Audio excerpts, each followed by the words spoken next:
खरं म्हणजे नाचता येईना अंगण वाकडं आहे अशी म्हण आहे आणि ती म्हण यांना लागू लागू पडते.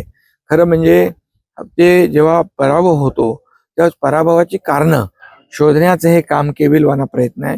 आता जे बिनविरोध झाले त्यांच्याकडे तर उमेदवारच नव्हते, धरून पकडून उमेदवार पकडून उभे केले.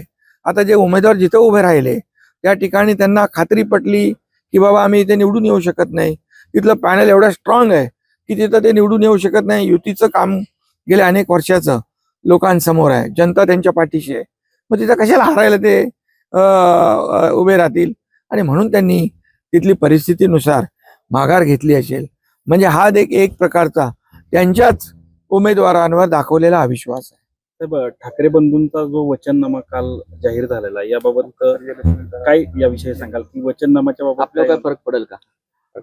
आता वचननामा मध्ये काहीतरी नवीन योजना काय 1500 रुपये द्यायची.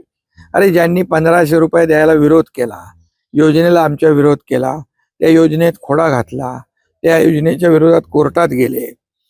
तुम्ही महिलांना विकत घेताय का, महिलांना भीक देताय का, अशा प्रकारचं वक्तव्य केलं.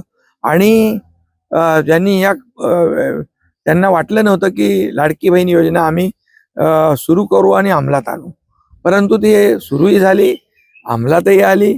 माझ्या लाडक्या बहिणींच्या खात्यात पैसेही जमा होऊ लागले. त्यामुळे त्यांची पोटदुखी वाढलेली आहे. आणि म्हणून जे त्याला द्यायला दानत लागते हे फक्त बोलायचं आहे, बोलाची भात आणि काय बोलाचीच कढी, त्याला द्यायला दानत लागते. हे घेणारे आहेत, देणारे नाही आहेत.